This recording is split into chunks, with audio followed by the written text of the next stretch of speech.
तो क्या इम्प्रेस कर रहा है अनुज? फाइनली परसों जो हम बात कर रहे थे, अभी तक तो वो स्क्रीन पे बिल्कुल सही तरीके से प्ले आउट हो रही है। Look at Kotak Mahindra bank. उस दिन की इंसिडेंट के बाद आज at least first time I think 10 डेमा क्रॉस करता हुआ कन्विक्शन रीगेन कर रहा है धीरे धीरे, है?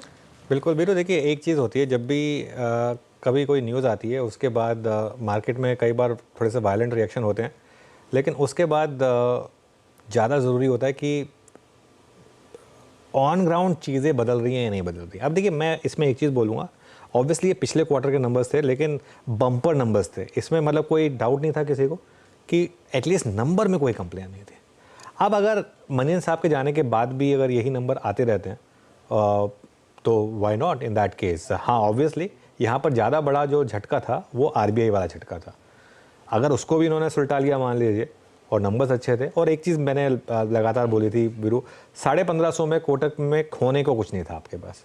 1550 1600 में ये मतलब उससे भी नीचे आ गया था एक्चुअली, फ्रैंकली अगर देखा जाए तो कुछ चीज़ें होती हैं जिनमें आपको एक ये लेना होता है कि इस इतने बड़े इतने शानदार स्टॉक में इससे कम प्राइस आपको क्या मिलेगा। जैसे बजाज फाइनेंस के बारे में हमेशा बोलता हूँ, जब भी वो 30% करेक्ट हो, वो उसमें एक आपको थोड़ा सा एक लीप ऑफ फेथ लेके उसमें आपको बाय करना चाहिए। सेम विद कोटक, मतलब same with HDFC bank, same with ICICI bank.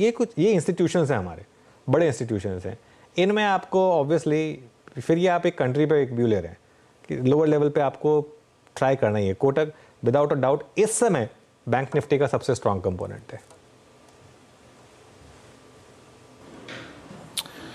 बिल्कुल। और मेरे ख्याल से शुक्रवार को एक बाय कॉल आई भी थी इसी मंच पे, CNBC से आवाज़ पे राजेश जी ने एक बाय कॉल दिया था, और एक मेरे ख्याल से रचना जी का भी कंस्ट्रक्टिव पॉजिटिव व्यू था कोटक महिंद्रा बैंक पे। रचना जी, आई होप मुझे याद आ रहा है, मेरे ख्याल से आपने कोटक पे कॉल लिया था लॉन्ग साइड पे।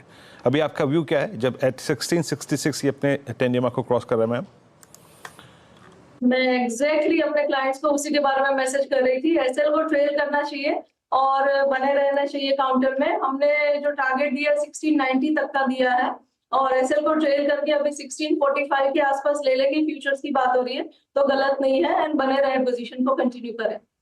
ओके, मीनवाइल थोड़ा मार्केट अब इस समय वीकनेस दिखा रहा है निफ्टी पर। एक बार जरा निफ्टी लेकर आइए और निफ्टी का कंट्रीब्यूशन देख लेते हैं एक बार। यहाँ पर थोड़ी सी अब वीकनेस बढ़ रही है, और इस समय ओके, तो एक बार इसको रिफ्रेश करते हैं ज़रा। निफ्टी अब करीब 45 पॉइंट नीचे, और ये निफ्टी का कंट्रीब्यूशन उसमें से अकेला LNT करीब 32 पॉइंट नीचे, रिलायंस में करीब 12 पॉइंट का मूव डाउनवर्ड साइड पर। हालांकि बैंक निफ्टी करीब 130 पॉइंट ऊपर है।